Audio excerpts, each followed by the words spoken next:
Chachi. He's a political analyst as well as a communication expert. On my far left, I have Honorable Joe Mtambu, the former Member of Parliament for Mwingi Central. Gentlemen, it's always a pleasure to have you here with us on this Friday morning. I can see you already have your papers and you're already looking at it. The Standard newspaper this morning, what TV host told police on City murder. Jackie Maribe yesterday went to give her side of the story at the police station. She was there for quite a few hours in regards to her fiancé, Joseph Irungu.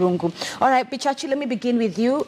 This is a conversation that we've had for most part of this week, but what is the scary part is this couple of weeks, meaning part of August, this September, now we're going into October, the killings it's in society in Kenya, we were just saying that this could actually be a fear that could turn out to be a common thing. Well, it's not turning out to be a common thing. Murder in this country has been common. The only thing that has changed in the last month and a half is the profile of the killings, in the sense that we have higher profile people mentioned in this killing. The killing of Sharon is only interesting to us because of Obado. The killing of this Monica lady is only interesting to us because of Jackie Maribe. And that does not mean that the state of killing has increased. What has happened now is that society is just now aware of its own vices, because the truth of the matter is murder happens quite a bit in this country. Murder most foul is a common reality in our country. And what we usually do, we do nothing about it. We are not concerned about it, because who died? It's a street boy. It is a child who the mother gave birth and dumped the child in a toilet. So what we do consistently in this country is murder is only important to us based on the profile. But the reality is, if you look at the murder reports in this country, we have thousands of people who were killed in this country by relatives, by unknown assailants, and we do nothing about it. Crime in this country, by the way, is at pandemic levels. So I am grateful that this profile is bringing attention to murders.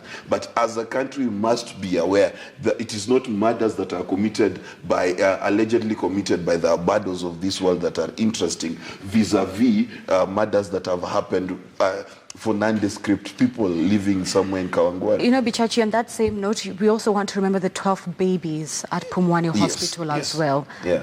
Oh my goodness. Honorable Mutambo, let me rope you into the conversation. Yes, I think it's something we need to look into with deeper eyes. And on that note, then I thank Mike Songo for what he went through in Pumwani. And if that is what we're being treated into, I think this country is rotten in terms of death. Go back to so many people. The fragile ones, I mean, if I may call them the big people, it started a long time ago. GGM Karaoke, Robert Ouko, Julia Ward. The number is countless. You can count until you get tired. The question is, why is it happening? I think today I have two institutions I have to thank. One is the media, because the media is playing a very vital role this time round, and highlighting this kind of murderers and trying to expose those who have been implicated. Then number two is the police.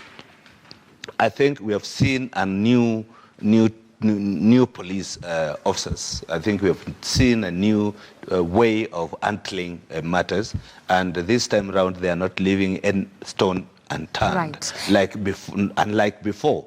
And let's thank the new DCI who has come out and said, even if it is who, you have to be in. And even if, for the sake of not just Jackie, but a lot of innocent people who have found themselves in certain scenarios. For Bado's case, there's the journalist, right? In every of these cases, there's that one person who is a witness. Witness protection program here in Nairobi, in Kenya. It's something that a lot of Kenyans may not know. It's a right for them to attain witness protection program. And number two, can Kenyans have peace and be confident that if I have witnessed a corruption in a very big case, if I have witnessed a murder in a big case, that my life I'm protected if I'm to come forth and talk? That is another problem we're having. I don't think Kenyans like talking. Neither do they like giving evidence or giving, going out there to say, I saw this and I know this. Kenyans don't say what they know. They prefer to keep it to themselves. I think it's for the fear of unknown, if I may so call it, for lack of better word. But if we could now start volunteering ourselves, irrespective of whether you are being protected or not, and knowing that you have the right to go out there and say what you saw or what you know or what happened, because that's exactly what happens in the developed world. The problem in Kenya is that you get threatened left, right, center, because when you say, I saw this happening, then somebody will be calling you tomorrow, they will be threatening you, they would want also to take your life, and this is very wrong. What I would want to tell Kenyans now, I think the Kenyans changed. And nobody should be threatened because they are witness. So many cases, actually, they collapse in the court because of lack of evidence. We have seen it happen in our courts today. And that's why you see even the big fish who are caught in corruption, they get scot-free because the people who are bedded or who helped, who are there, no one of them is telling the truth, and nobody's coming out and say bold enough and say, you know what, I was the cashier of the bank and I saw Joe Mutambo withdraw huge chunk of money and the like. They would want to keep it as a secret. Nobody would want to say, yes, I was the procurement officer and these documents came through and they were not correct and we paid. Nobody would want to come out and say that. I would want to urge Kenyans, why don't you, it's our country at the end of the day, and killing innocent people and getting innocent people roped in. I feel for Jackie. It's a very good friend of mine, a very known journalist, a fine journalist we have in this country, and there she's dragged in. You know, you never know who you are getting engaged into. And when your boyfriend or your fiancé or your brother or whoever gets involved in such things, it's quite unfortunate. But unfortunately, being a journalist, I think it paints a very bad picture on Jackie, which is quite unfortunate. Okay, and speaking of courts, page 8